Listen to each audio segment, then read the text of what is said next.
हंसने वाली मछली। बहुत पहले की बात है। कश्मीर की खूबसूरत घाटी में एक राजा राज करता था। राजा का महल झेलम नदी के किनारे था। एक दिन राजा की रानी महल के झरोखे से बाहर देख रही थी। उसने एक मछली बेचने वाली को देखा, जो मछलियों से भरी टोकरी लेकर शहर में बेचने जा रही थी। रानी ने मछली वाली को ऊपर बुलाया। मछली वाली ने अपनी टोकरी नीचे रखी।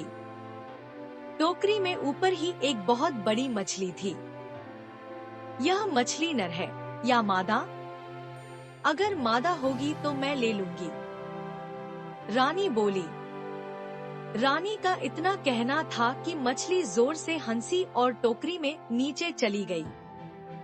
रानी और मछली वाली दोनों मछली के हंसने से डर गई। मछली वाली ने जल्दी से टोकरी उठाई और वहां से चल दी। रानी सोच में पड़ गई, मछली को हंसते हुए तो न कभी देखा न सुना। जरूर यह कोई विशेष मछली होगी। जब तक मछली के हंसने के रहस्य का पता नहीं लगा लूंगी, चैन से नहीं बैठूंगी। शाम को जब राजा महल में आए तो रानी ने मछली की हंसी के विषय में बताया। मछली आपकी बात सुनकर हंसने लगी। यह तो बड़े अचरज की बात है, राजा बोले। मैं कुछ नहीं जानती। आपको मछली क्यों हंसी इसका पता लगाना पड़ेगा, रानी ने जिद की। दूसरे दिन राजा का दरबार लगा था। राजा ने सारी बात बताई और बोले, क्या कोई बता सकता है कि मछली क्यों हंसी? जब कोई कुछ नहीं बोला तो राजा ने अपने वजीर से कहा कि 6 माह के अंदर वो मछली के हंसने का कारण पता लगाकर बताएं, वरना उनका सिर धड़ से अलग कर दिया जाएगा। वजीर उसी दिन से मछली के हंसने का कारण पता करने में लग गए। बड़े बड़े ज्ञानी पंडितों से, जादूगरों से, साधु सन्यासियों से सबसे पूछा, कोई कुछ नहीं बता सका। दूर दूर तक यात्राएं की पर कुछ पता नहीं चला। समय निकलता जा रहा था। 5 महीने निकल गए और वजीर कुछ पता नहीं लगा सके। उन्हें अपनी मृत्यु सामने दिखाई दे रही थी।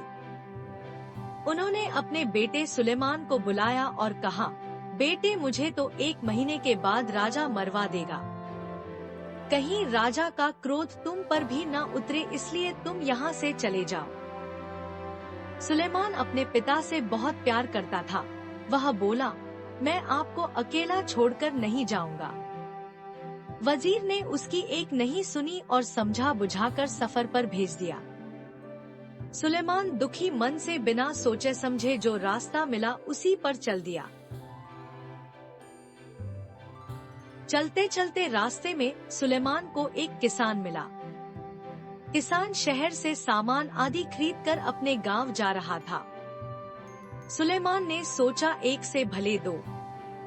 वह भी किसान के साथ साथ चलने लगा।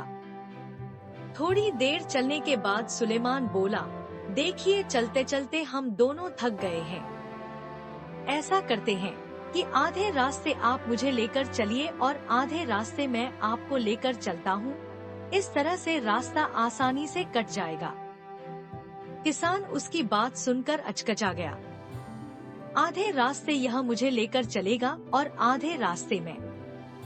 कैसी बेवकूफी की बात है, किसान ने सोचा और चुपचाप आगे बढ़ता रहा। थोड़ी देर में वे एक पहाड़ी के ऊपर थे।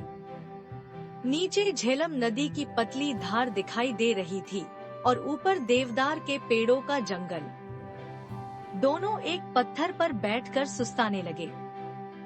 सुलेमान ने जेब से एक चाकू निकाला और उसे किसान को देकर बोला, आप यह चाकू लीजिए और जंगल से 2 घोड़े ले आइए, और हाँ, चाकू संभाल कर रखिएगा, बहुत कीमती है।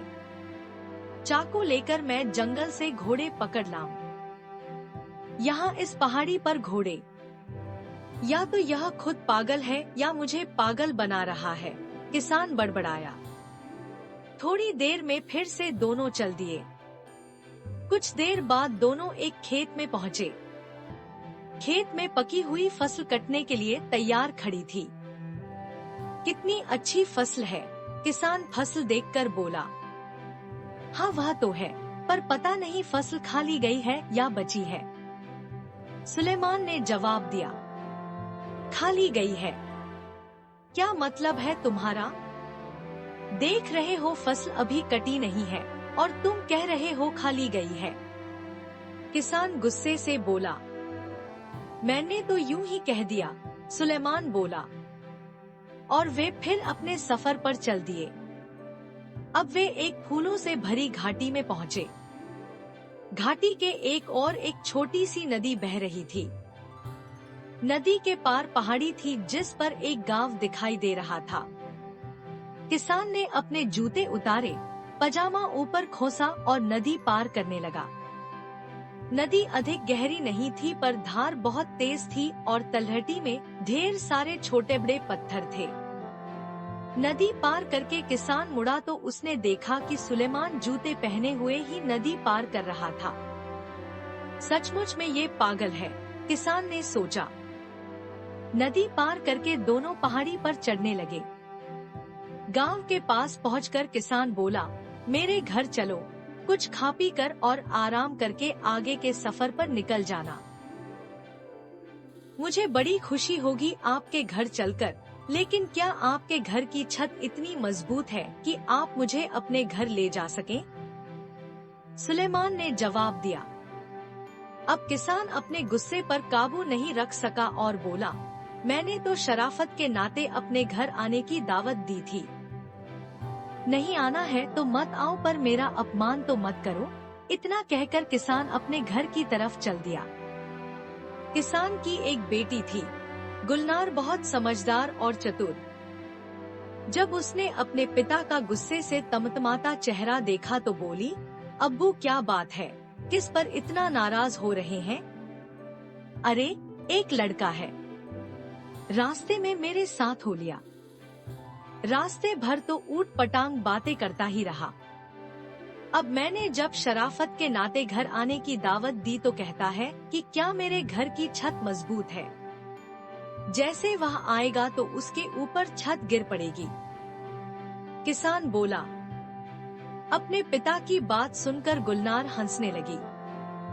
अरे अब्बू, छत कमजोर होने से उसका मतलब रहा होगा कि आपकी हैसियत ऐसी है कि आप उसकी खातिरदारी कर सकेंगे। जरूर वह किसी अमीर घराने का होगा। किसान ने सोचा तो उसे गुलनार की बात ठीक लगी। अच्छा बेटी, तो जरा उसकी उन बातों का भी मतलब बताओ जो वह रास्ते भर करता आया है। और किसान ने रास्ते का सारा हाल उसे बताया। गुलनार थोड़ी देर सोचती रही, फिर बोली, अब्बू यह लड़का बहुत समझदार और बुद्धिमान है। उसकी हर बात में एक मतलब छिपा है। जब उसने कहा कि आधे रास्ते आप मुझे ले चलें और आधे रास्ते वह, तो उसका मतलब था कि आधे रास्ते आप उसे कोई कहानी सुनाइए और आधे रास्ते वह सुनाएगा। इस तरह रास्ता आराम से कट जाएगा और किसी को थकान महसूस नहीं होगी। और घोड़े? किसान बोला। घोड़ों से उसका मतलब असली घोड़ों से नहीं था। उसका मतलब था कि जंगल से लकड़ी की 2 मजबूत टहनियां काट कर ले आइए, जो छड़ी का काम देंगी। चलते चलते थक जाने पर छड़ी का सहारा किसी घोड़े से कम नहीं होता। और फसल खा ली गई है से उसका मतलब था कि कहीं किसान ने साहूकार से कर्ज तो नहीं लिया है। अगर लिया होगा तो फसल सारी साहूकार उठा ले जाएगा। किसान को तो कुछ नहीं मिलेगा। चलो तुम्हारी सब बातें ठीक हैं, पर जूते पहनकर नदी पार करना तो पागलपन ही कहा जाएगा।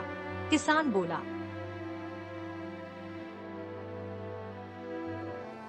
अब्बू, मैं कई बार सोचती हूँ कि लोग जूते उतार कर नदी में क्यों जाते हैं।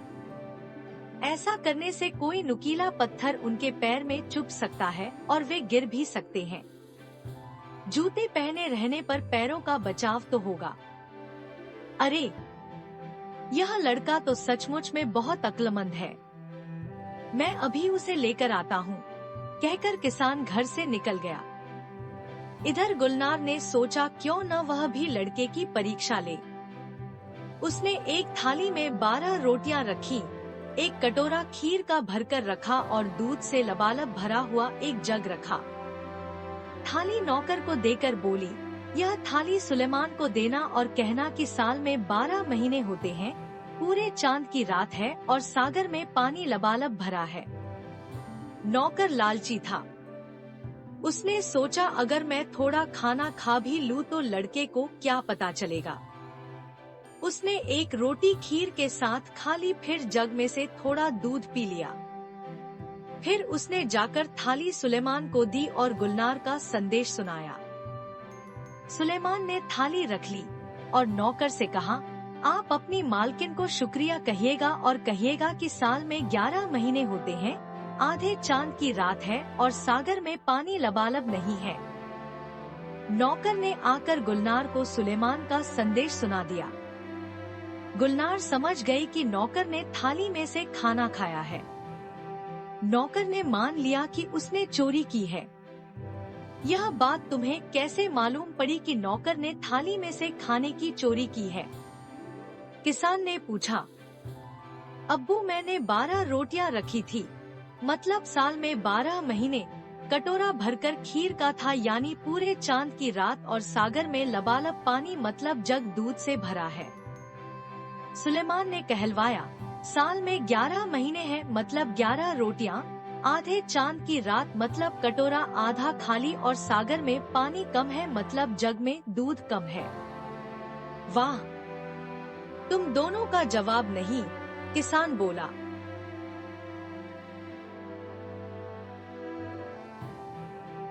शाम को सुलेमान आया। खाना खत्म होने के बाद गुलनार ने सबको कहवा दिया।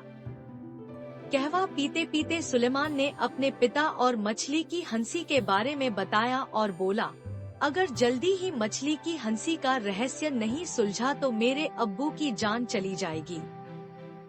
क्या आप कुछ मदद कर सकती हैं? गुलनार चुप होकर थोड़ी देर सोचती रही। कुछ देर में उसके होठों पर मुस्कान आ गई। चलिए, मैं भी आपके साथ चलती हूँ। मछली के हंसने का रहस्य मैं राजा को ही बताऊंगी, वह बोली। सुलेमान गुलनार के साथ उसी वक्त अपने नगर की तरफ चल दिया। उसके पिता चिंता के मारे खाट से लग गए थे। सुलेमान को देखकर बोले, तुम क्यों आ गए? मैंने तुम्हें आने से मना किया था। अब्बू, आपकी चिंता खत्म हुई। गुलनार मछली की हंसी का रहस्य समझ गई है। आप हमारे साथ फौरन राजा के पास चलिए। क्यों वजीर? मछली क्यों हंसी, कुछ पता चला? राजा ने पूछा। हाँ महाराज, इसका उत्तर यह लड़की देगी। वजीर बोला। महाराज, आपके महल में एक पुरुष स्त्री के भेष में रहता है। यह बात उस मछली को पता थी, इसीलिए वह हंसी थी। गुलनार ने बताया। हमारे महल में पुरुष? असंभव। राजा बोला। महाराज, अभी इसका फैसला हो जाता है। गुलनार ने जवाब दिया। अब उसने एक बड़ा सा गड्ढा खुदवाया। फिर महल की सारी दासियों को उस गड्ढे को कूदकर पार करने के लिए कहा। कोई भी दासी उस गड्ढे को पार नहीं कर सकी सिवाय उस दासी के जो असल में एक पुरुष था। वह एक चोर था और राजा के महल में चोरी करने के इरादे से रह रहा था। राजा ने उसे कारागार में डलवा दिया। राजा ने गुलनार को बहुत सारी धन दौलत इनाम में दी और उसकी बुद्धिमानी की सराहना की। थोड़े दिनों में सुलेमान और गुलनार का विवाह हो गया।